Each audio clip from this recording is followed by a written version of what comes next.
Christophe Barbier, directeur de la rédaction de l'Express. En une de votre journal cette semaine, Sarkozy, la malédiction de l'argent. Et puis je renvoie à votre édito vidéo sur le site l'express.fr. Catherine Ney est journaliste et éditorialiste à Europe 1. On vous retrouve par ailleurs dans les colonnes de Valeurs Actuelles. L'impétueux, votre livre consacré à Nicolas Sarkozy, est désormais disponible en livre de poche. Virginie Martin est-elle politologue, professeure et chercheur à la Kedge Business School. Vous présidez le laboratoire politique Think Tank Different. Et votre livre, Ce monde qui nous échappe, vient de paraître aux éditions de l'Aube. Enfin, Brice Teinturier est directeur général délégué de l'Institut de sondage Ipsos. Vous enseignez à Sciences Po. Dans votre dernier baromètre de l'action politique pour Le Point, 23% des Français jugent favorable, seulement 23% des Français jugent favorable à l'action du président Hollande. Alors évidemment, ma première question sera pour vous. A-t-il quand même des raisons d'y croire, puisque tous ceux qu'il rencontre en sont convaincus ? Sur la qualification, oui, potentiellement, oui. On peut considérer que la qualification au second tour n'est pas hors de portée d'un François Hollande dans 2 ans, même si c'est encore très hypothétique. Oui. Alors, pourquoi ? D'abord parce qu'on voit depuis les départementales une Marine Le Pen qui a un peu plus de mal, qui s'est tassée, un changement de comportement des électeurs UMP. Donc tout cela fait que la qualification annoncée comme certaine d'une Marine Le Pen n'est pas si certaine que cela. Ensuite, si c'est Nicolas Sarkozy qui sort gagnant de la primaire. Ça pose la question aussi de quelle est la situation la plus favorable en adversaire pour lui ? Alors c'est très probablement plutôt comme adversaire Nicolas Sarkozy qu'Alain Juppé, qui est l'adversaire le plus favorable pour François Hollande. Parce que d'abord, ce sont 2 présidents sortants, situation totalement inédite sous la Ve République. On aurait à ce moment-là un duel entre 2 présidents sortants qui pourraient se renvoyer leur bilan et à chaque fois moins faire rêver les Français sur des promesses et plus devoir justifier ce qu'ils n'ont pas fait ou ce qu'ils ont mal fait aux yeux de l'opinion. Je réalise en effet en vous écoutant qu'on n'a jamais connu ça. C'est un cas de figure totalement inédit. On aurait dans ce cas de figure-là donc un duel d'un président sortant et d'un ex-président sortant. Jamais vu. Donc on ne sait pas très bien imaginer le débat de l'entre-deux tours, ce que cela pourrait donner. Mais surtout si vous faites un peu de mécanique ou d'arithmétique. Oui, c'est un peu le jeu de cette émission ce soir. Donc allons-y. Donnons une douzaine de points en gros à la gauche du PS. C'est assez raisonnable, c'est ce que fait la gauche du PS depuis assez longtemps, entre 10 et 13%. Donnons 3 points à Nicolas Dupont-Aignan qui maintenant a une petite spécificité et un espace pour la présidentielle. Et puis si c'est Nicolas Sarkozy qui était donc le candidat de l'UMP, on peut se dire qu'à ce moment-là François Bayrou pourrait être candidat. Donnons-lui 10 points. C'est très raisonnable comme hypothèse arithmétique. Ça veut dire que nous avons distribué là 25 points et qu'il en reste 75 à attribuer à Marine Le Pen, à Nicolas Sarkozy et à François Hollande. Vous allez tout de suite voir, on donne 28 points comme ça à Nicolas Sarkozy, c'est-à-dire mieux que ce qu'il a fait la dernière fois et moins bien que ce qu'il a fait en 2007, mais c'est aussi ce que les enquêtes lui disent. Il en reste en gros 47 à distribuer entre Marine Le Pen et François Hollande. Eh bien, ça veut dire un seuil d'accessibilité à 23 points. C'est à la portée de l'un et l'autre, ça veut dire que c'est aussi à la portée d'un François Hollande. Donc pour être qualifié au second tour, si c'est Nicolas Sarkozy qui est l'adversaire de François Hollande, c'est quelque chose qui est, on ne le sait pas, mais qui en tous les cas est dans l'ordre du possible. Il n'est pas du tout avéré qu'un François Hollande serait d'ores et déjà disqualifié. Si vous y ajoutez qu'il peut y avoir une petite amélioration de la situation économique, que pour la droite, non pas en 2015, je pense qu'en 2015 sera une très bonne année pour l'UMP, mais qu'en 2016, ça sera peut-être un peu plus difficile. Mais qu'en 2016, quand elle montrera ses propositions, eh bien, elle va annoncer des choses qu'elle annonce déjà, mais qui ne sont pas forcément très agréables pour l'immense majorité des Français. Recul de l'âge de la retraite, suppression éventuelle des 35 heures, ou en tous les cas, autres conditions, baisse massive du nombre de fonctionnaires, ça sera un peu plus compliqué. Donc, pour un second tour, Hollande-Sarkozy, c'est possible. Ce serait le second tour, je crois, de la détestation, pardon de le dire en ces termes, mais ça voudrait dire installer au second tour les 2 personnalités aujourd'hui les plus rejetées par les Français. Donc on serait vraiment en paradoxe absolu. Peut-être que les Français, du coup, qui sont un tantinet joueurs, déjoueront ce mécanisme-là, si jamais il s'avérait de plus en plus probable au fur et à mesure que la campagne s'annonçait. Est-ce que vous avez remarqué le silence et la concentration c'est quand on vient de l'écouter bouche bée, parce qu'on se dit, mais c'est totalement dingue, et en fait, c'est totalement dingue et totalement possible. Donc je vous remercie de vous être livré à cet exercice. Qu'est-ce que ça vous inspire comme commentaire, Virginie Martin ? Non, on est en train de dire, est-ce que le président Hollande, qui est quand même dans de grandes difficultés, mais dont on sait qu'il croit à son étoile, peut être en situation de le faire. Et je trouve que de façon tout à fait raisonnée, Brice Teinturier vient de nous dire oui, c'est possible.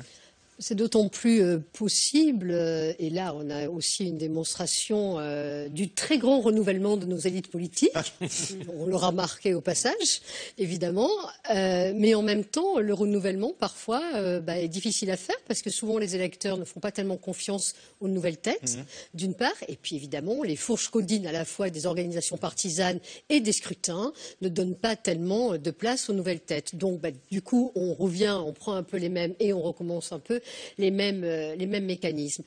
Il y a peut-être aussi quelque chose qui est un peu oublié dans ce schéma, pourtant très complet, c'est la question primaire ou pas primaire, oui. Et là qui devient visiblement optionnelle, point d'interrogation au PS, avec un président sortant. Donc il faudrait aussi qu'il soit évidemment bien qualifié sur la primaire, si elle a lieu, ce qui n'est apparemment pas sûr du tout. Le ministre que j'ai cité, c'est Jean-Marie Le Guen, qui a dit donc il y a 48 heures, nous ne changerons pas de politique économique. On va finir par inverser la courbe du chômage et François Hollande sera dans notre... Alors voilà, ce sont les trois axiomes du triangle. Il a raison de présenter les choses comme ça ? Oui, parce que c'est désormais un exécutif en roue libre que nous avons. François Hollande a pédalé dans un sens pendant 2 ans, il a pédalé dans l'autre sens depuis 1 an et maintenant il sait que plus le temps d'aller au bout de sa route s'il change de direction. Donc il garde le cap, il garde le Premier ministre, il garde sa politique et il attend, il espère des résultats. C'est sa seule solution, sa seule chance. Si ça sourit, comme le décrivait Brice Teinturier tout à l'heure, c'est-à-dire avec des résultats qui arrivent, tout ira bien pour lui. Il pourra sortir avec un bilan pas brillant, mais il pourra dire qu'il a eu raison d'être tenace et d'être patient. Il ne peut plus changer ni de style ni de politique. Il n'a pas de carte de secours puissante dans son jeu pour aller à Matignon. Il n'a pas de politique, de troisième politique hollandaise pour finir son quinquennat. Il est obligé d'appliquer cet axiome de la roue libre. Maintenant, il faut franchir le col en roue libre. C'est pas évident. Catherine Ney.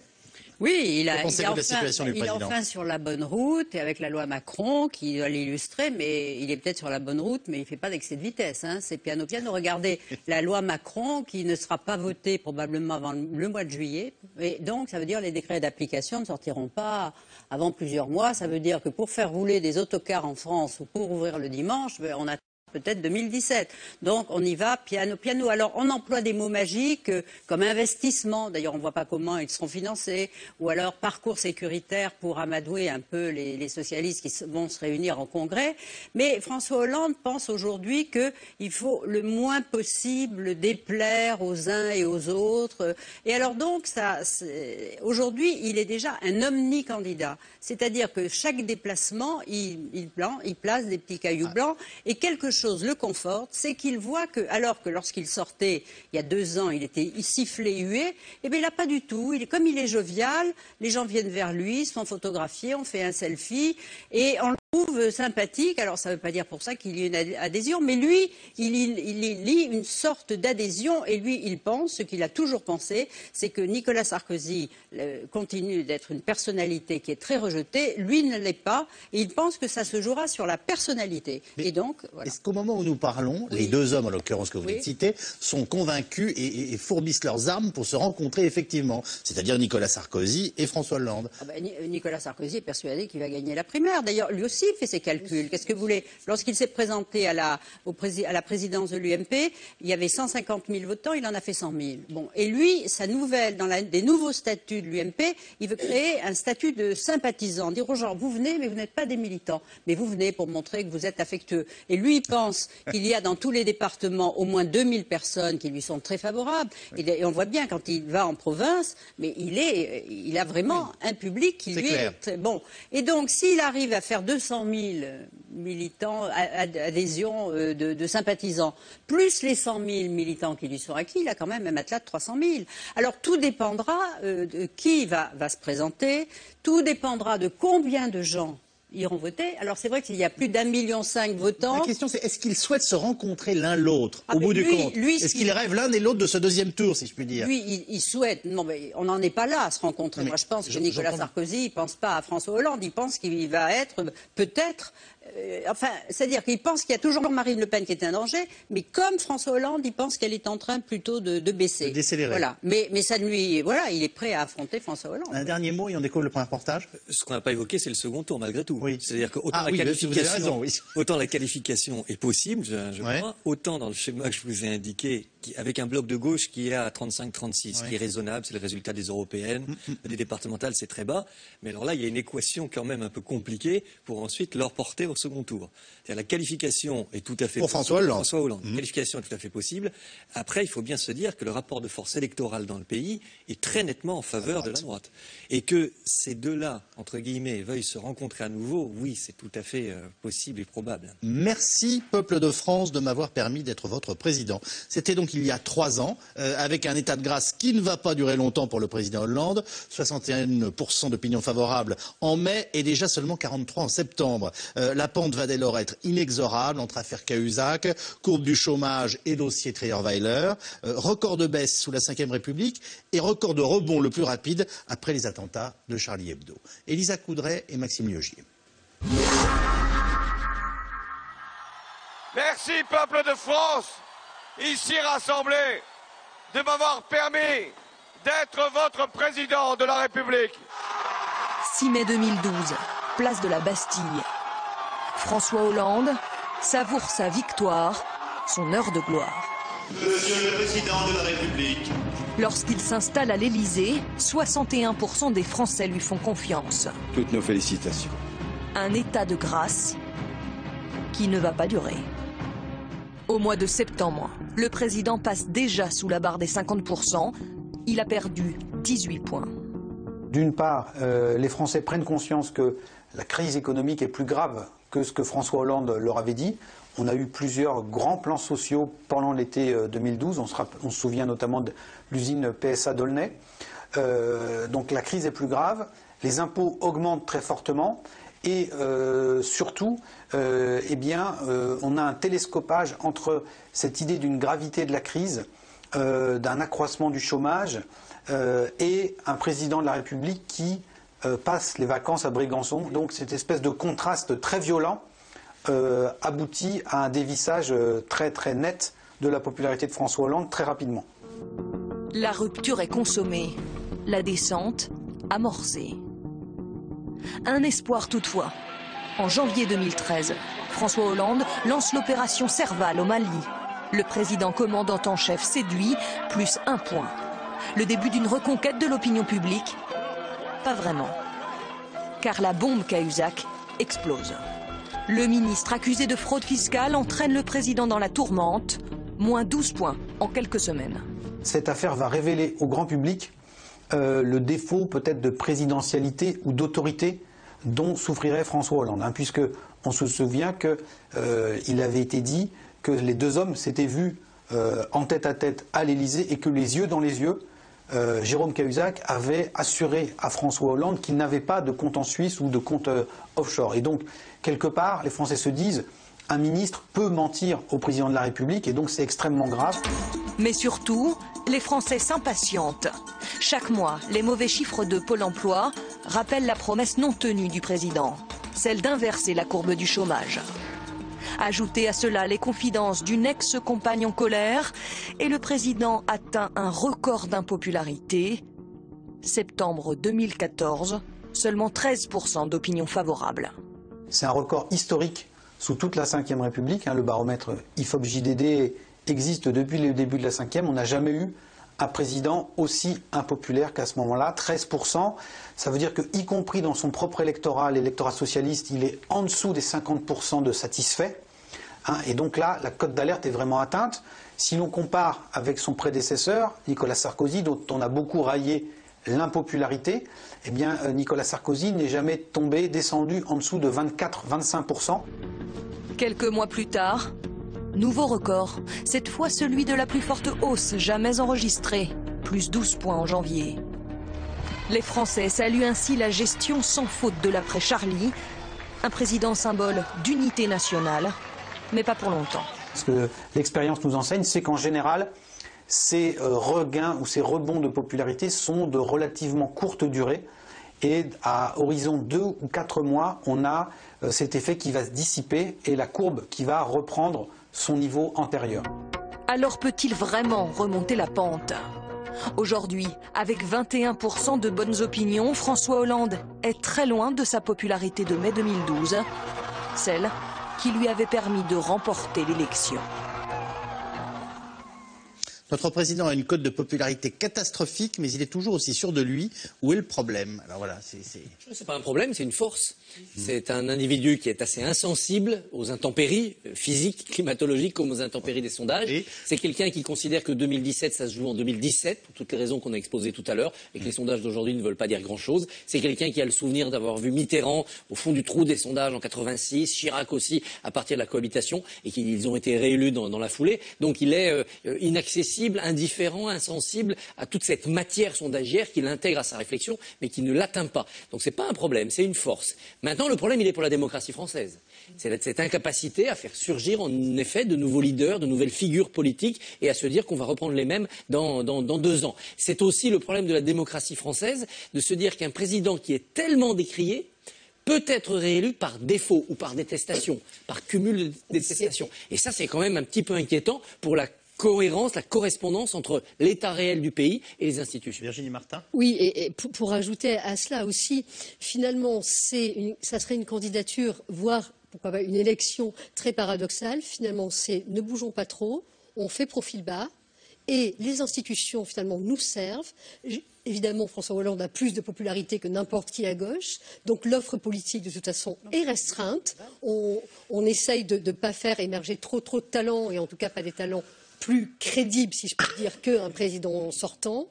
Et donc, finalement, il risque, in fine, de s'imposer justement grâce à ses défauts, qui sont le manque de charisme, le manque de présence, le manque de caractère présidentiel, etc., etc. Mais face éventuellement à un Nicolas Sarkozy très clivant, ben finalement, le profil bas, qui l'adopte d'une certaine manière, mais en étant là aux grands événements, évidemment, comme en janvier 2015, oui. il ne loupe pas les rendez-vous importants, évidemment. Mais voilà, donc c'est tout le paradoxe, mais ce qui est plus problématique, évidemment, c'est que, ben oui, le système permet ce renouvellement éternel et ne demande pas finalement à nos hommes et à nos femmes politiques de faire de grandes choses, mais de tenir. Il disait toujours...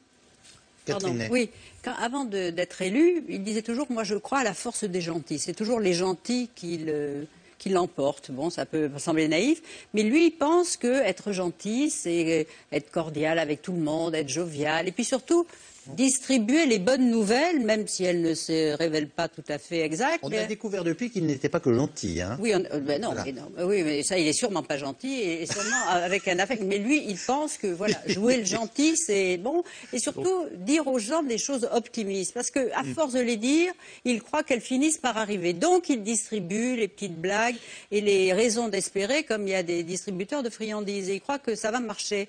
Mais où il a été très malin, ce qui est apparemment une gaffe. Quand il a dit, en avril 2014, il était à Clermont-Ferrand, il a dit « si je n'ai pas de résultat sur le chômage, je ne me représenterai pas ».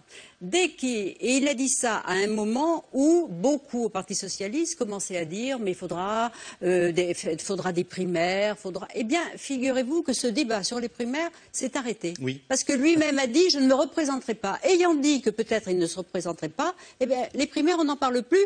Et alors il fait monter le chorus des ministres hollandais, même Valsis, pour dire il n'y aura pas de primaires. Et aujourd'hui, que ce soit Cambadélis et tout ça, tout le monde répète la même chose, il n'y aura pas de primaires. Donc jusqu'à optionnel. Bon, voilà. Mais enfin, jusqu'à la dernière limite, sauf évidemment si les socialistes s'aperçoivent qu'un 21 avril bis n'est pas inenvisageable, là peut-être qu'on reverra les choses. Mais pour l'instant, il a un peu stabilisé la situation. Brice Tinturier, alors on y reviendra dans le dernier reportage. Mais... En termes de candidature et donc de primaire, moi je crois qu'il n'y a pas en réalité d'alternative forte à François Hollande. Que Manuel Valls n'est pas une alternative à François Hollande parce qu'il n'aurait pas intérêt à aller contre le souhait de François Hollande. À ce moment-là, c'est lui-même qui fracturerait la gauche. Et puis il y a un problème fondamental de calendrier. Imaginez que François Hollande se dise « je ne vais pas y aller, éventuellement ». Mais il se le dit quand ? il faut qu'ils le disent suffisamment tôt pour ne pas obérer les chances d'un autre candidat, par exemple Manuel Valls. Ça veut dire qu'en septembre, par exemple, 6 ou 7 mois à l'avance, François Hollande pourrait renoncer à être candidat. Inenvisageable. Mais c'est inenvisageable. En septembre 2011, Nicolas Sarkozy était largement battu. Ça s'est terminé à 51,5. Oui. Donc il ne peut pas le faire trop tard. Il obérerait Manuel Valls. Il ne peut pas le faire trop tôt. Ce serait totalement stupide. Donc c'est un élément aussi qui fait que l'idée que François Hollande ne soit pas candidat, moi, me paraît tout à fait étonnant. On va revenir sur cette concurrence à gauche et notamment celle éventuelle du Premier ministre avec notre dernier reportage. Je voudrais revenir sur 2-3 choses qui étaient évoquées dans le reportage. D'abord, un premier constat, les étés sont meurtriers pour nos présidents de la République. Que ça soit Nicolas Sarkozy montant sur son bateau ou François Hollande partant à Brégançon, qu'est-ce qu'il faut retenir de ça?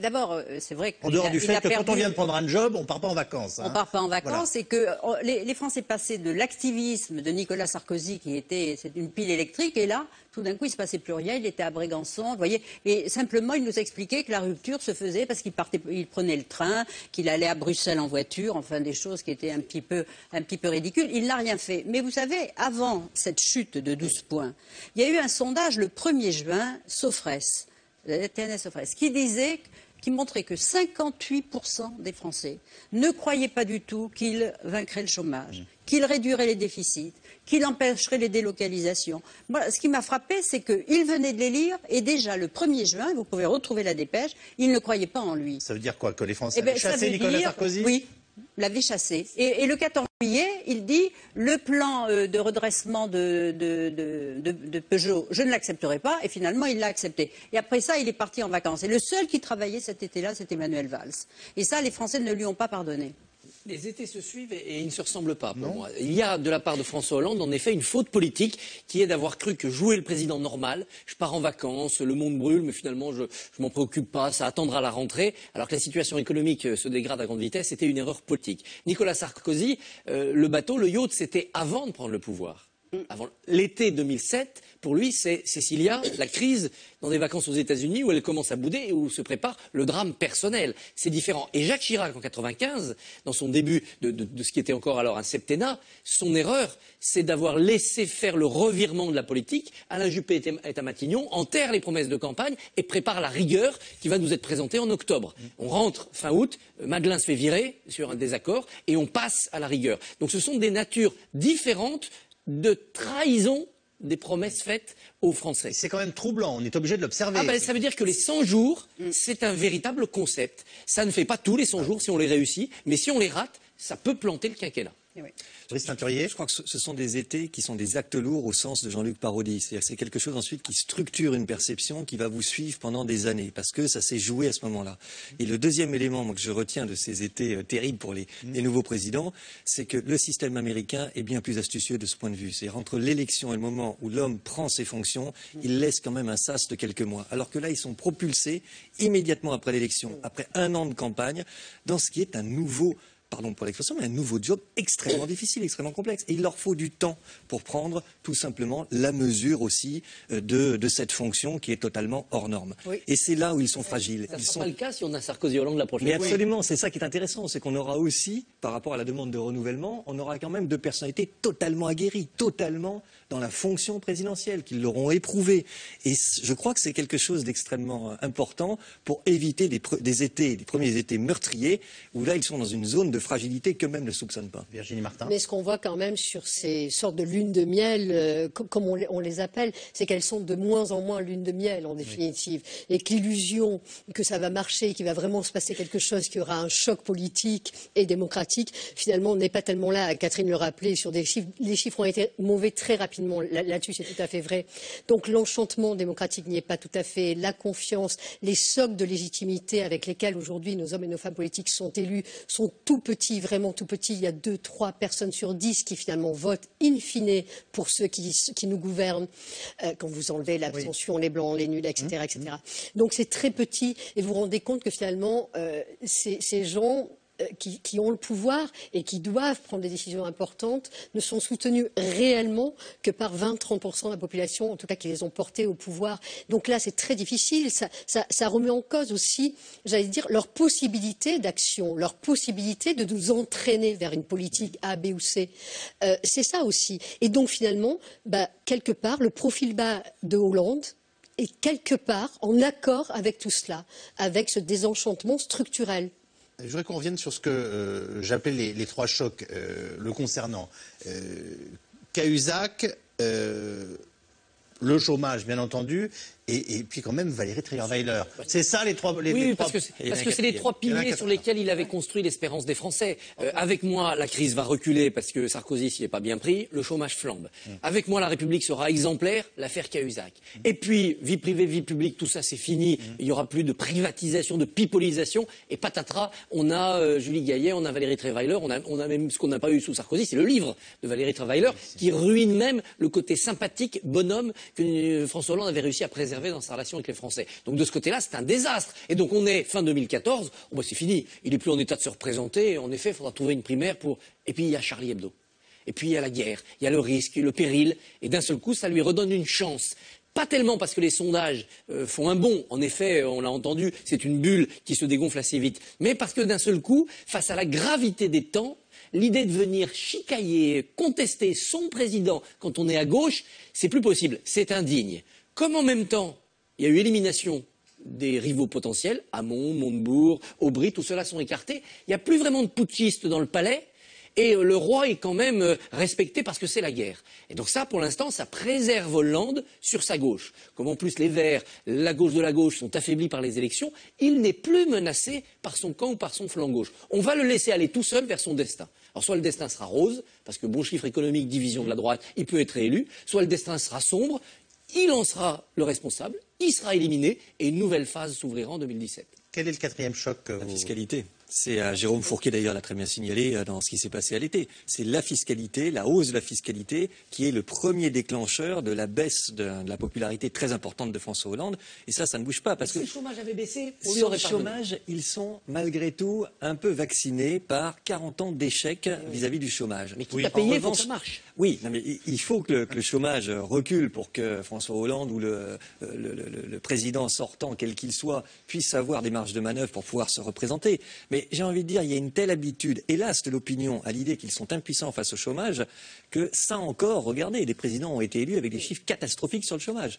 En revanche, la fiscalité, c'est plus nouveau. C'est-à-dire que là, c'est le choc, moi je crois, principal en réalité pour François Hollande, c'est l'augmentation de cette fiscalité qui lui coûte extrêmement cher en termes de coûts. Et la suppression des heures supplémentaires défiscalisées, parce que moi, je rencontre des serveurs dans des restaurants qui disent, moi j'ai perdu 400 € avec cette suppression. Et donc, jusqu'au bas de l'échelle, ça a porté entre 100, voire jusqu'à 500 € par mois, cette suppression des heures fiscalisées. Donc là, et beaucoup de socialistes disent que ça a été une erreur de les supprimer. Alors aujourd'hui, Michel Sapin a dit, mais là, il va y avoir 9 millions de Français qui ne vont plus payer d'impôts. Mais très bien, c'est vrai, mais c'est ceux auxquels, justement, en 2012, on avait ce sont ceux qui ont reçu une feuille d'impôt alors qu'ils n'en recevaient pas. Alors, je ne sais pas, bien sûr, ça va leur faire plaisir, mais... voilà, il ne fait que réparer une erreur, enfin, selon que ses électeurs ont jugé, évidemment, ils sont partis. Alors, en vous écoutant, je me demandais quand même ce qu'il fallait faire pour être battu. Parce que je vous le dis à l'envers, parce que oui. Bah oui. Écoutez, c'est tout simple. Si le chômage ne recule pas, parce que la perspective de baisse du chômage, elle est quand même largement étrangère à la politique menée. Ce sont des causes exogènes. Reprise mondiale, baisse du pétrole, baisse de l'euro, baisse des taux d'intérêt. C'est tout cela qui peut, d'après les économistes, avec des effets démographiques qui s'y ajoutent, amener à une baisse naturelle du chômage. Donc c'est pour ça qu'il y aura une primaire à gauche entre Hollande et son principal ennemi, le chômage. Donc, cette primaire... On peut être réélu président de la République sur un coup de chance ? Oui. On peut être élu sur un coup de chance. Schröder a sauvé des élections comme ça sur un coup de chance.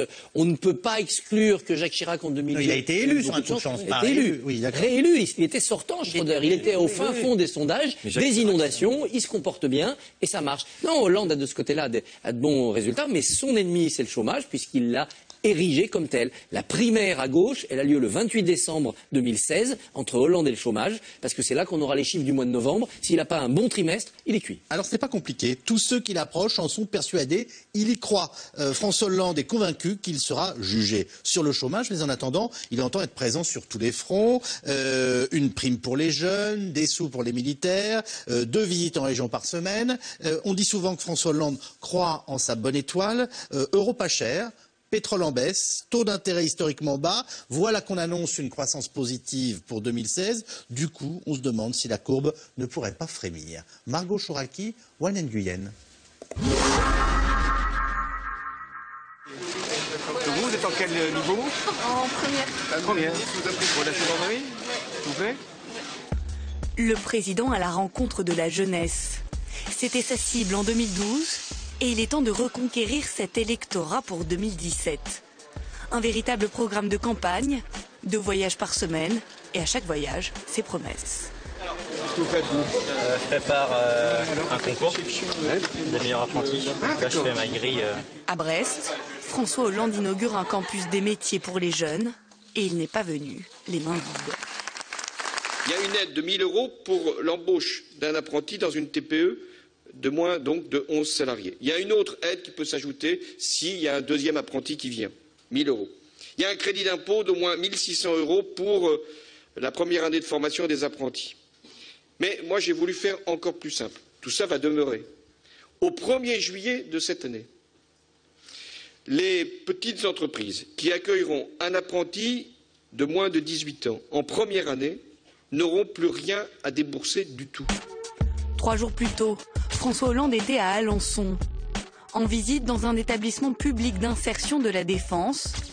Et là encore, il n'a pas lésiné sur les annonces pour lutter contre le chômage des jeunes. 4 centres supplémentaires s'y ajouteront l'année prochaine, ce qui fera 7 centres de services militaires volontaires, pouvant accueillir 2000 jeunes. Une opération séduction qui avait commencé il y a 10 jours sur le plateau du supplément de Canal+. François Hollande annonce alors la création d'une prime d'activité et promet même de l'élargir aux étudiants et aux apprentis.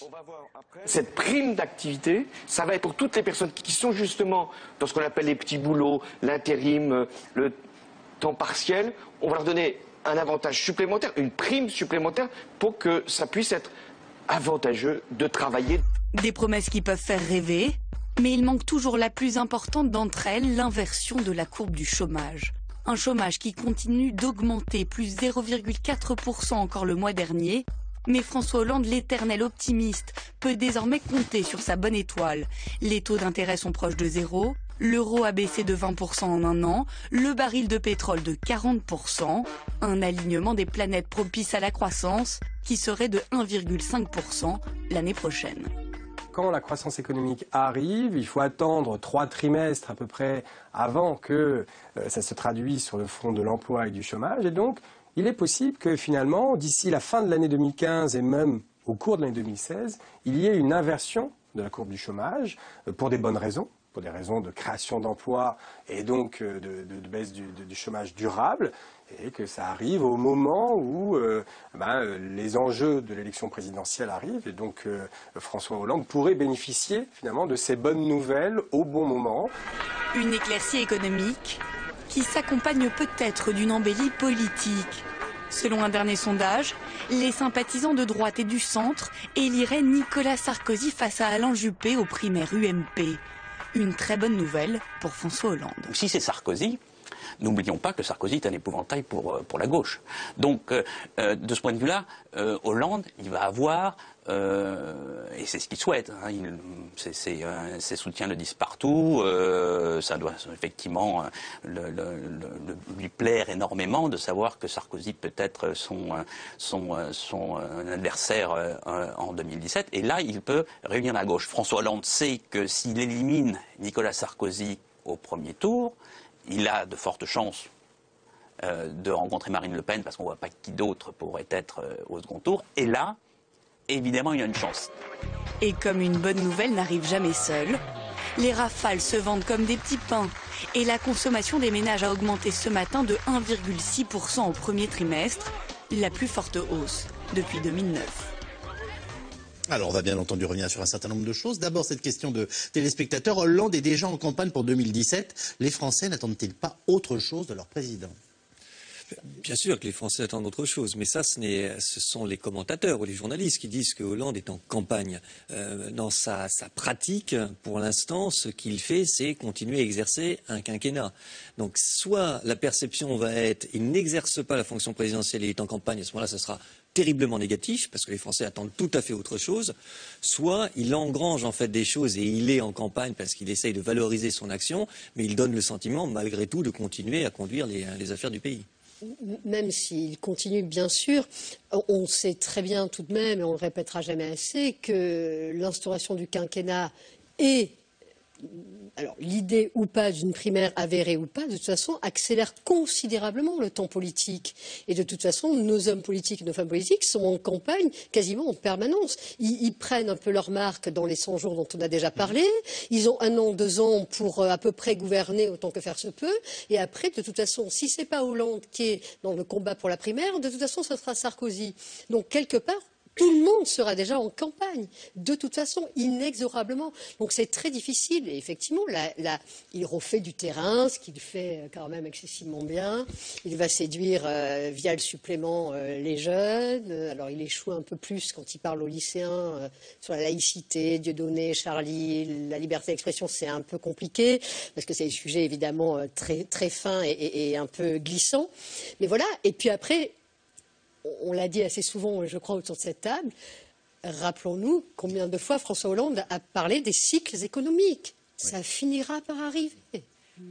Moi, je pense qu'il est en campagne électorale, parce qu'il n'a plus que ça à faire, puisque sur le terrain économique, on l'a dit, il est en roue libre. Il attend de récolter les fruits. Bon. Mais il ne peut quand même pas inventer des primes 2 fois par semaine, annoncer qu'il remet 4 milliards. Comment elles seront financées? C'est justement la question que j'allais vous poser. Dire j'ai 4 milliards pour mes militaires. Alors tout le monde applaudit en ce moment parce que on les croise dans la rue, que les Français sont inquiets et que en fait c'est extrêmement rassurant, quelle que soit l'évaluation qu'on puisse faire a posteriori de leur présence. Bon voilà. Donc la campagne, c'est 3 choses. Président, présence, promesse. Président, c'est être chef d'État quand il le faut. Alors quand il y a l'armée, quand il y a un sommet international. Tout à l'heure, il téléphonait à Merkel pour parler de l'Ukraine. C'est son boulot de président, incarné. Il essaye de le faire, il le fait plutôt mieux sur le terrain international que sur le terrain national. La présence, aller voir des apprentis, aller voir des marins-pêcheurs, des agriculteurs, faire un tour de France permanent pour être dans cette proximité. Et puis les promesses. Et les promesses, c'est une prime ici, une prime là.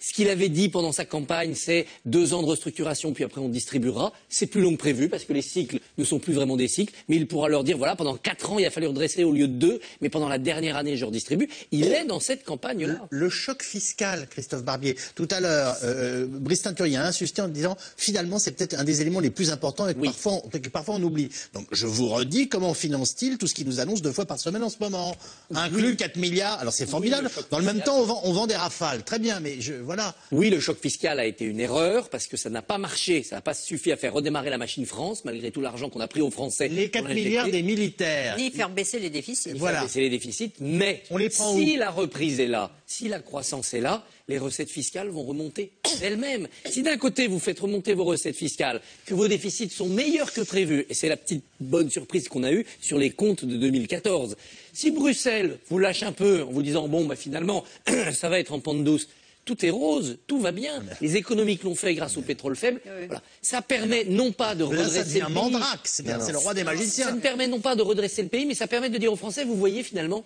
on a bien fait de gérer cette crise à la française. C'est-à-dire ne pas faire de purge comme les Britanniques ou comme les Espagnols, de gérer en faisant un peu de déficit, en cachant un peu les difficultés sous le tapis. On sait qu'on montera moins haut que les autres en période de reprise, mais on est tombé moins bas que les autres en période de crise. Moi, Hollande, j'ai amorti le choc. Ça, c'est un discours qui, électoralement, avec Chirac comme avec Hollande, peut marcher. Catherine Ney. Je me souviens, en septembre 2012, il nous avait reçus à Europe 1 pour nous parler justement de son espoir d'améliorer les choses et en disant, bon, la politique, l'économie, ce sont des cycles et donc ça devrait repartir en 2013, l'emploi, bon. Et il avait dit de toute façon, ça va repartir, question de cycle, mais aussi peut-être que nous, ça sera plus lent parce que nous ne ferons pas autant de réformes que nos voisins.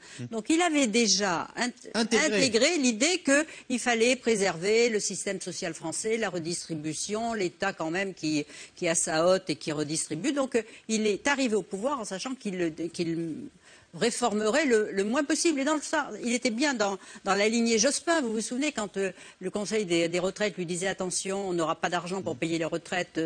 Il avait demandé un premier rapport à Charpin, un deuxième rapport, je ne sais plus à qui, jusqu'à un troisième qui lui disait mais non, on ne fait rien parce que la croissance réglera tout. Et bien là, c'est un peu la même chose. On espère que les choses, comme par enchantement, vont se réaliser, que ça va marcher, voilà. Et alors, pour l'instant, bien sûr qu'il ne pense qu'à la campagne. Quand il reçoit les journalistes, comme ces jours-ci à déjeuner, il leur dit, vous avez vu, hein, j'ai fait 150 déplacements et j'en ai fait plus que Sarkozy à la même heure. Puis vous voyez, moi, je les vends, les rafales, comme s'ils sont... Voilà, comme pour montrer que l'autre avait voulu et n'y était pas réussi. Toujours se comparer à Sarkozy pour montrer qu'il est meilleur. Et lui, sa théorie, c'est que 2015 a été l'année Le Pen et que ça va un peu faiblir. 2016, ça va être l'année des Républicains, c'est-à-dire de Nicolas Sarkozy, parce qu'il pense que cette primaire va s'organiser, mais que ça va créer des tensions, que ça sera difficile, même s'il espère que Sarkozy sera en tête. Et 2017, super Hollande. Voilà, super Hollande, pourquoi pas, parce que d'abord il croit dans sa bonne étoile, ça c'est sûr. Un sérieux bémol quand même à tout ce qu'on vient de dire, c'est que l'euro pas cher, les taux d'intérêt bas, le pétrole pas cher, tout ça contribue à l'amélioration du climat. Et incontestablement, on le voit, les indicateurs de climat s'améliorent, c'est un peu moins crispé. Mais c'est totalement, en tous les cas aujourd'hui, décorrélé du jugement sur l'action politique du président et de l'exécutif. Il peut y avoir une amélioration du climat. Si on n'attribue pas cela à l'action du président de la République, les Français vont totalement dissocier les deux. Oui. Donc pour l'instant, tout ce qu'on raconte sur l'alignement des planètes, moi je trouve que ce n'est pas d'ailleurs une bonne métaphore pour le pouvoir en place, parce que ça donne le sentiment que ce n'est pas eux qui sont à l'origine de cela. C'est un alignement qui se fait. Donc il ne faut pas oublier que tout ce qu'on présente là comme des indicateurs favorables à François Hollande, c'est lui. Moi je dis pas c'est lui. Qui regarde ça. Les sondages montrent en effet que les Français ne suivent pas. Voilà, ce sont des indicateurs favorables au climat. Le climat, c'est important parce que ça peut changer un peu les choses. Mais malgré tout, d'ailleurs, l'impopularité de François Hollande, elle reste très forte. Malgré tout, ça ne suffit pas, cette amélioration du climat, à donner des ressources extrêmement puissantes. Il faut encore d'autres choses, il faut du résultat. Il faut faire attention aux faux amis. Parce que les taux d'intérêt très bas, c'est gentil, mais les petits épargnants, leur argent ne leur rapporte plus rien. Vous déposez votre argent à la banque, ça ne vous rapporte rien. Au bout d'un moment, ça crée un effet négatif. Le pétrole faible, tout le monde est content, le pétrole faible, sauf que Vallourec fabrique moins de tuyaux et va supprimer des postes. Et Total. Et l'euro faible, c'est formidable pour exporter, mais tout ce qu'on importe va coûter plus cher si on le paye en dollars. Donc au bout d'un moment, quand on importe beaucoup de produits pour la balance extérieure, ça ne sera pas bon. Il ne faut pas croire que c'est la croissance. Ça aide pour la croissance, mais c'est vrai que ça aussi. Mais il y a aussi des effets secondaires qui peuvent être un tout petit peu négatifs pour l'économie. Ce sont en plus des critères sur lesquels on n'a pas de prise. Les taux d'intérêt bas, ce n'est pas Hollande qui les décide chaque matin, ce sont les marchés. Donc c'est extrêmement volatile. Par ailleurs, je constate qu'il fait une politique de l'offre depuis un an, et c'est la demande qui repart avec la consommation. C'est quand même un peu paradoxal. Ça donne l'impression que ce pouvoir bouge un gouvernail et que le bateau n'obéit pas à ce gouvernail. Puis, je trouve tout de même, par rapport à tout ce qu'on dit, on voit combien le système, finalement, se suffit à lui-même. Vous voyez ce que je veux dire? Oui. C'est finalement... En auto-alimentation. Comme un ministère, vous mettez finalement à peu près n'importe qui dans un ministère, à la tête d'un ministère. On sait très bien que l'administration, de toute façon, suit, les services suivent, ils sont compétents, ils sont très bien huilés, ils savent faire ça parfaitement. Donc la tête est importante en termes d'image, de communication, de sortie un petit peu politique, bien entendu. Mais finalement, le système continue à rouler, à fonctionner. Et là, j'ai l'impression que c'est un peu ça, qu'on attribue finalement ou pas ces réussites à Hollande. Est-ce que finalement, in fine, ce sera vraiment ça qui sera important à la fin et qu'on jugera? On dira, est-ce qu'on ne va pas éviter plutôt le risque Marine Le Pen qui risque de mettre la France finalement très mal par rapport à ses partenaires? Peut-être que Nicolas Sarkozy effectivement est trop clivant et donc ça risque de rappeler des mauvais souvenirs. Et finalement que François Hollande apparaisse là-dedans comme peut-être évidemment peu enchanteur, mais dans sa neutralité un peu bienveillante. Enfin, moi, je trouve que c'est globalement plutôt affolant. Oui, mais je ne suis pas sûr que ça donne très envie de voter tout ce que vous avez nous expliquer. J'ai bien compris. Un dernier mot. C'est le dernier bémol qu'on peut mettre, c'est que malgré l'évolution de cette politique en faveur de l'offre, en faveur des entreprises, etc., François Hollande n'a absolument rien déverrouillé à droite, ni même à l'UDI. Les jugements sont toujours extrêmement négatifs de ce côté-là.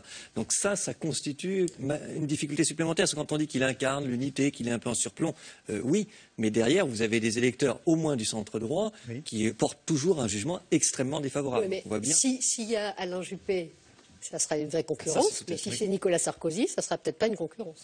Alors on s'interroge souvent sur l'adversaire de droite que pourrait affronter François Hollande s'il est effectivement candidat. On devrait peut-être aussi s'intéresser à son Premier ministre. Avec le maçon Valls, la maison Hollande répare beaucoup de ses fissures et en tout cas colmate beaucoup de ses insuffisances. Si les résultats finissent par arriver, qui en sera gratifié? La cote de popularité du Premier ministre reste toujours au-dessus de celui qu'il a nommé à Matignon, de quoi lui donner évidemment des idées qu'il avait de toute façon avant même d'accepter son poste de chef de gouvernement. Maxime Vauthier et David Lemarchand. Depuis qu'il a pris les clés de Matignon, il y a 13 mois maintenant, Manuel Valls impose son style, sa patte au gouvernement. À lui l'homme de combat, le dynamique, de redorer l'image du pouvoir abîmé par un début de mandat chaotique. Sa mission, relancer l'économie et s'affranchir des codes d'une gauche qu'il juge passéiste. Il est d'usage d'opposer la gauche et le monde de l'entreprise. Et notre pays crève de ces postures. Alors, je le dis une nouvelle fois, cessons d'opposer systématiquement, d'opposer État et entreprise. J'aime l'entreprise. J'aime l'entreprise. Une ligne économique sociale libérale assumée, un cap incarné, Manuel Valls, la rupture avec le gouvernement Ayrault. Maintenant, le cap, il est bon. Il est juste, il tient justement compte à la fois de cette cohésion sociale et de la nécessité d'avoir une compétitivité économique. Cela donne des résultats, cela va donner des résultats concrets qui vont pouvoir être mesurés par les Français dans les mois qui viennent. C'est l'action du Premier ministre, ça, actuel ? Oui, je crois que le Premier ministre actuel a apporté justement, a symbolisé ce changement un petit peu, ce redressement qui était potentiellement à l'œuvre. Manuel Valls traduit peut-être plus fortement, il inspire une certaine dynamique, il y a une pédagogie peut-être qui est un peu différente, moins marquée justement par des temps plus anciens du Parti socialiste. Tout ça fait qu'il y a une dynamique, mais elle est au service d'un travail collectif, évidemment. Un travail collectif dont Manuel Valls semble à l'heure actuelle seul à en récolter les fruits. Selon un dernier sondage de l'IFOP, le Premier ministre gagne du crédit auprès des sympathisants de gauche. À la question « Quel candidat pour 2017 souhaiteriez-vous voir représenter la gauche ?», ils sont 18% à espérer François Hollande, 19% à croire à Martine Aubry et 29% à plébisciter Manuel Valls. Chez les sympathisants du Parti socialiste, même constat, Manuel Valls fait aujourd'hui la course en tête devant François Hollande et Martine Aubry. Plébiscité par les électeurs de gauche, à 2 ans du scrutin suprême, Manuel Valls peut-il en secret nourrir un dessein présidentiel pour 2017 ? Non, écoutez, je pense que tous les scénarios qui font que Manuel Valls peut exister de façon individuelle par rapport à un collectif qui est sous la responsabilité de François Hollande sont des scénarios qui n'existent pas.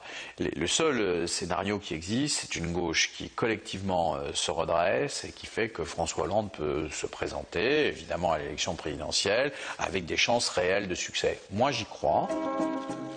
Peut-être simple chimère.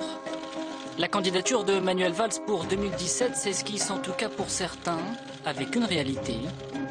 Depuis qu'il est à Matignon, Manuel Valls a toujours compté dans les sondages au moins 10 points de plus d'opinion favorable que François Hollande.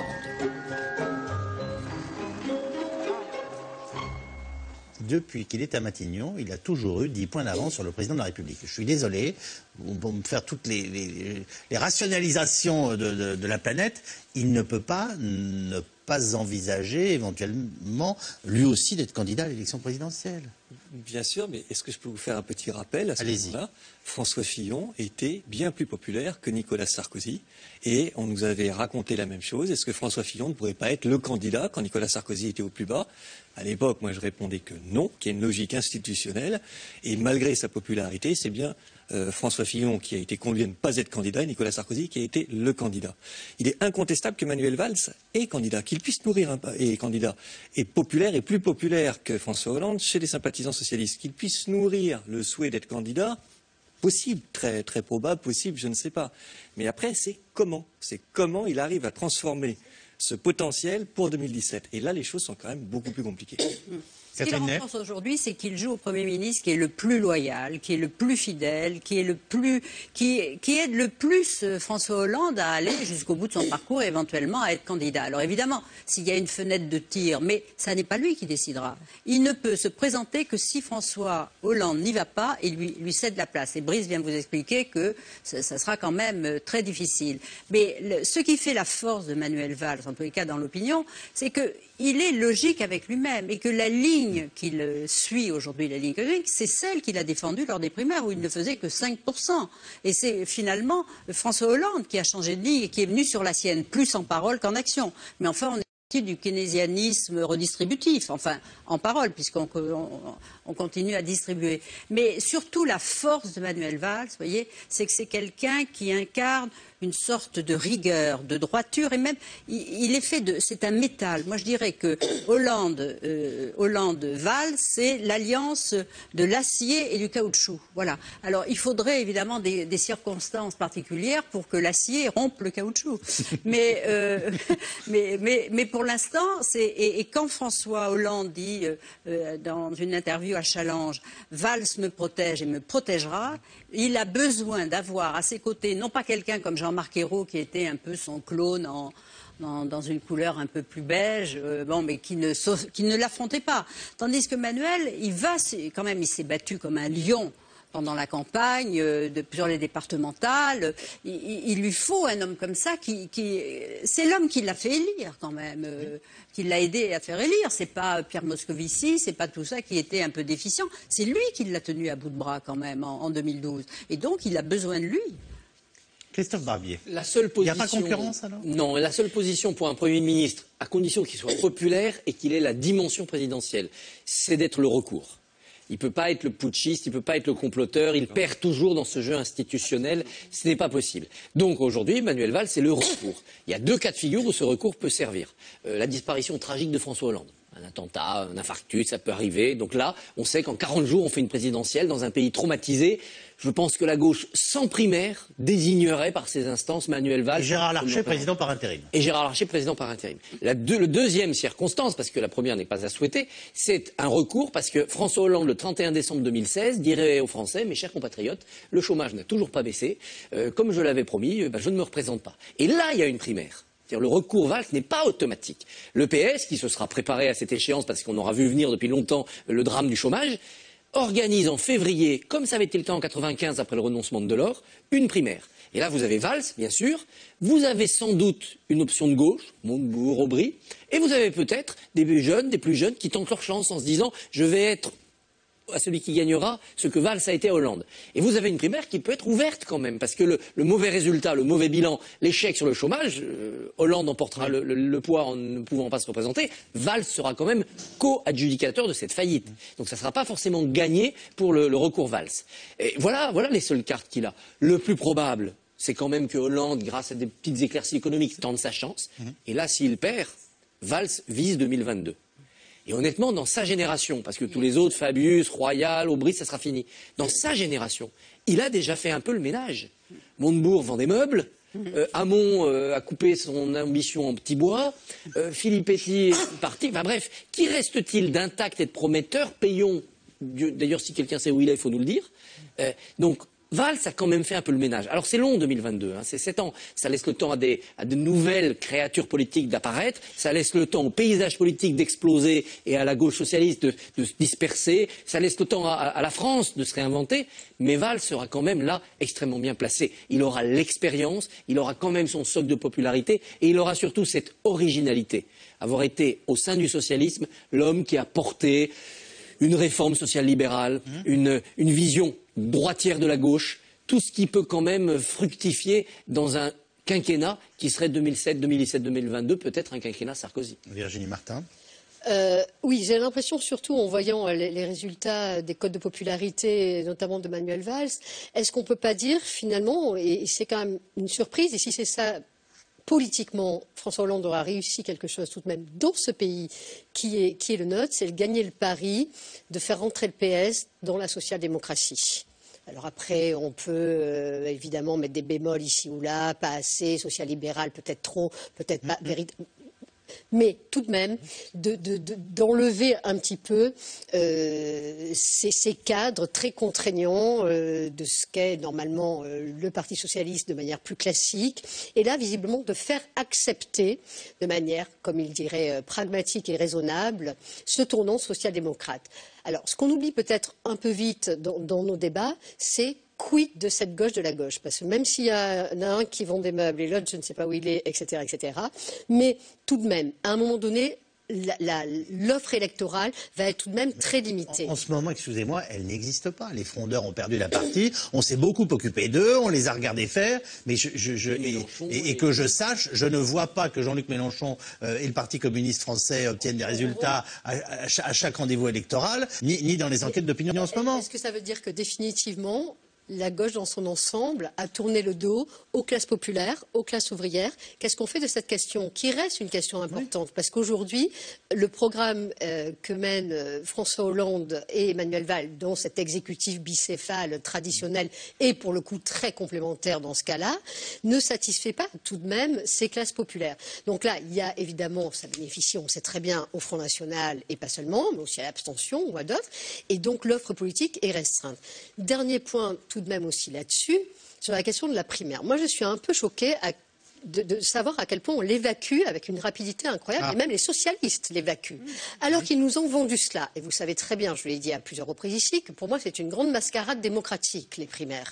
Donc c'est pas moi qui vais les défendre. Mais ils les ont beaucoup défendus comme l'alpha et l'oméga de la désignation la plus démocratique possible du candidat à la présidentielle. Oui. Sortant ou pas sortant, est-ce que finalement Hollande a absolument est adoubé par tous les sympathisants PS au point de ne pas demander une primaire et donc de se refaire, si je puis dire, asseoir de manière légitimement et démocratiquement via une primaire. Je trouve qu'elle est évacuée assez rapidement sous prétexte du côté sortant, ce qu'on peut comprendre mécaniquement. Le paradoxe, c'est qu'il y a eu une primaire au Parti socialiste quand elle n'y était pas inscrite dans les statuts du parti, et maintenant que c'est inscrit dans le parti, elle ne peut pas en faire. Voilà. La Ve République est plus forte que les partis avec la primaire. Il y a un sortant, s'il n'est pas empêché, il se représente. On va essayer quand même de prendre quelques questions SMS.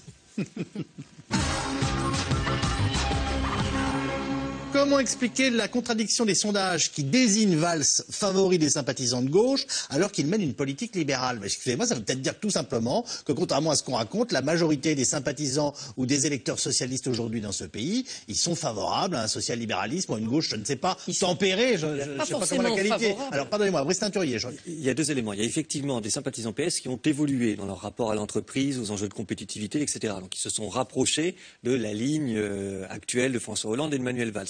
Et il y a une deuxième composante qui joue en faveur de Manuel Valls, c'est son leadership. C'est sa capacité à incarner de l'autorité, de la cohérence, du leadership, du volontarisme. Et c'est ça qui s'ajoute à l'évolution aussi sur le plan économique d'une partie de la gauche. Même si Virginie Martin a raison de souligner que l'enjeu des catégories populaires sur la ligne social-démocrate ou social-libérale, c'est pas un petit enjeu. Oui, je crois que cet électorat-là de gauche, il lit la société française, il voit la droitisation de la société française, et il se dit qu'avec Valls, on peut retenir un peu cette société pour l'éviter qu'elle tombe du côté Sarkozy ou du côté Le Pen. Et si Hollande était un vrai stratège? Ah oui, il est un vrai stratège. Il va être un vrai stratège. Son calcul à long terme sur la baraka économique, la mitterrandisation de son rapport à ses rivaux et à ses adversaires, la manière dont ils jouent les uns contre les autres. Quand vous avez un rival, soit vous l'éliminez, vous l'envoyez très très loin, Montebourg, Aubry, soit vous le prenez dans vos bras, vous le mettez très très près pour le piéger. Valls, c'est très mitterrandien, c'est un stratège. C'est sans doute un meilleur stratège que tacticien. Quand il est sur le terrain, il fait des bêtises de communication, des bêtises de décision. Mais sur le long terme, il joue au mieux le peu d'atouts qu'il a dans son jeu. Et comme danseur mondain, il est comment? Je veux parler de ses rapports avec les Verts. Vous voyez ce que je veux dire? 2 pas en avant, 3 pas en arrière. Il va quand même lui falloir des appoints. S'il veut être élu, il lui faut des appoints de gauche. Cécile Duflot a quitté le gouvernement, a fait quitter le gouvernement ouvert il y a un peu plus d'1 an en pensant qu'elle épongerait justement la gauche de la gauche et qu'elle en serait la nouvelle leader. Dans quel état sont les Verts aujourd'hui? Divisés, affaiblis, rejetés. Et donc, de ce côté-là, François Hollande est en train d'écrabouiller ses ex-alliés à la gauche de la gauche, Mélenchon, Laurent et Duflot, pour leur dire, attendez, dans l'état où vous êtes, vous allez aller à la présidentielle. Soutenez-moi plutôt. On vous fera la proportionnelle et vous aurez des députés. Pour que le PS gagne en 2017, le meilleur candidat n'est-il pas Manuel Valls? Oui, mais les conditions pour qu'il le soit, il ne pourra être candidat que si François Hollande lui dit je n'y vais pas. Autrement, il ne peut absolument pas se présenter. Mais c'est vrai moi je trouve qu'il a un taux de présidentialité et un charisme supérieur à François Hollande. Par exemple, récemment, lorsqu'il avait fait son discours sur la République au Parlement, où d'ailleurs tout le monde, la droite et la gauche, l'ont applaudi, on sentait que là, il y avait quelque chose qui lui sortait des tripes, il avait une force de conviction qui rappelait un peu certains discours de Nicolas Sarkozy. Il a cette force en lui. C'est un type qui est chargé de testostérone, qui est un chef. Alors que moi, j'ai jamais vu François Hollande fait des grands meetings, mais moi, je ne trouve pas qu'il soit un excellent orateur. Ah, vous aimez ça, la testostérone? Quoi? Non, je ne sais pas. Il manque les résultats, quand même. Oui, il manque les résultats, mais c'est tant d'énergie pour quoi faire? Voilà. Bon. Vous évaluez ça, vous, dans les enquêtes d'opinion? En revanche, ce qu'il faut bien avoir à l'esprit, c'est la différence entre une question de notation et une question de concurrence. La question de notation, c'est la popularité. On peut dire Manuel Valls, oui, je l'apprécie beaucoup, et François Hollande, je l'apprécie moins. Ça, comme nous avons apprécié Michel Rocard ou comme les Français ont. Exactement. La présidentielle, c'est une question de concurrence. Et quand vous faites des intentions de vote avec tout le caractère très fictif que ça a aujourd'hui, vous vous rendez compte qu'entre Manuel Valls et François Hollande, en question de concurrence, justement, il n'y a pas un écart colossal. Oui. Manuel Valls fait à peine mieux que François Hollande sur des questions de concurrence et d'intention de vote, même s'il est en notation beaucoup plus populaire. Un petit peu de politique fiction, mais c'est intéressant. Sur quel type de programme François Hollande pourrait-il fonder sa campagne? Imaginons la campagne de François Hollande 2017, vous voyez? Il n'a qu'une seule solution. On ne change pas une équipe qui perd. Non, s'il se représente, c'est que les résultats sont un peu là. François Hollande fera campagne sur la redistribution. Chers amis, chers compatriotes, nous sommes sortis de la crise plus tard que prévu, mais nous en sommes sortis. Mon deuxième quinquennat, c'est je distribue. Attention, je distribue à ceux qui méritent et à ceux qui ont besoin. Je serai un candidat et un président juste, mais il y aura du gras à distribuer. Il ne peut plus nous faire le sketch sur la finance. Il ne peut plus nous dire mon ennemi c'est la finance. Il est le gras. S'il se représente, c'est qu'il arrivera à faire croire aux gens que l'éclaircie économique va se transformer en prospérité. 50% des villes vont être dans le rouge parce que l'État a supprimé les dotations. Non, mais Henri, où est le gras? Il fera des promesses de campagne de redistribution, sinon il sera battu. Au-delà de ça, parce que ça, je pense que c'est un peu technique et finalement, c'est peut-être plus le job des premiers ministres à venir, etc. Mais le président Hollande qui se représenterait joue quoi? Joue l'apaisement. Dans un pays excessivement sous tension, dans une Europe excessivement tendue, dans un monde qui va pas très bien, c'est l'apaisement qu'il peut jouer. Et évidemment, et face à Nicolas Sarkozy, face à Juppé, ce sera très compliqué de jouer cette carte, parce que là, il y aura concurrence. Oui. Mais face à Nicolas Sarkozy, c'est plus facile. Pourquoi personne n'envisage que Hollande puisse être fidèle à ce qu'il dit et ne se représente pas à cause de l'augmentation du chômage? Ça se jouera, je vous le dis, le 28 décembre 2016. On aura donc rendez-vous le 28 décembre 2016. C'est là qu'on connaîtra les chiffres du mois de novembre. Donc on aura septembre, octobre, novembre. Le dernier trimestre comptabilisé de 2016 décisif. Alors peut-être qu'il y aura eu déjà 9 mois de baisse et que ça sera tout rose pour Hollande. Il y a un petit moyen de nous montrer que ça a baissé quand même. Oui, Oui, mais non. Parce que là, François Rebsamen a réussi à nous faire un truc très drôle, avec sur non. 3 mois ou 2 mois et 25 jours. Non, la baisse du chômage, c'est pas ça. C'est pas les statistiques. C'est plusieurs mois consécutifs dans les statistiques, plus votre proximité. Le fils de la boulangère qui cherchait depuis 4 ans, il a retrouvé. Votre petit-neveu qui était bac plus 7 et qui était serveur, il a trouvé un job qui correspond à son diplôme. C'est ça que les Français mesureront. Il faudra les statistiques, et plusieurs mois de suite, et la réalité de proximité. Vous vous souvenez, je crois que Nicolas Sarkozy, à un moment, nous avait fait la baisse tendancielle de la hausse. Voilà. Alors, le quinquennat n'est-il pas finalement un mandat trop court ? Je pense que c'est aussi ce qui explique leur désir profond aux uns et aux autres de recandidater pour un deuxième mandat. C'est ce sentiment qu'ils n'ont pas la durée nécessaire pour véritablement transformer les choses, et ça vaut pour chaque président de la République. De ce point de vue, le quinquennat aura été une erreur par rapport à un temps politique où il faut beaucoup plus de durée pour faire avancer. Oui, mais regarde, Mitterrand est resté 14 ans, et on ne peut pas dire que son deuxième septennat a été un succès. 2 fois 4 ans aux États-Unis est presque une contrainte obligatoire, j'allais dire, parce qu'effectivement, 5 ans, c'est trop court. L'impopularité de Hollande et de Sarkozy ne crée-t-elle pas un vide au centre? Qui saura le combler? Il n'y a pas de vide au centre. Manuel. Si Alain Juppé sort de vainqueur de la primaire. Si Nicolas Sarkozy, Marine Le Pen et François Hollande se retrouvent, il y aura un enjeu au centre. Alors soit un candidat surgit, Bayrou arrive à se représenter, mais c'est pas simple pour Bayrou. Il saura le résultat de la primaire fin novembre 2016. Il aura donc 100 jours pour récolter les 500 signatures et bâtir son équipe de campagne. Vu ce qu'est le MoDem aujourd'hui, c'est pas simple. De dire ah c'est Sarkozy, bah finalement j'y vais. C'est pas simple. De réussir ça et de monter à 17, 18 et de se qualifier pour le second tour. Hollande se précipitera dans l'anfractuosité centriste si c'est Sarkozy et Le Pen ses adversaires.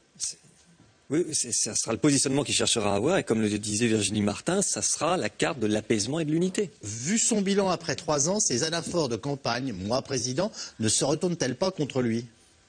Est-ce que vous sentez les Français véhéments ou pas? Parce que... Non, mais, je veux dire, regardez les sondages. S'il est si bas dans les sondages, c'est bien que voilà, les Français ne sont pas satisfaits et que les promesses n'ont pas été tenues. C'est incroyable qu'avec un tel état d'échec, il ait encore autant de chances de gagner dans 2 ans. Enfin, c'est un rêve. Voilà ce que nous pouvions vous dire ce soir sur la situation politique.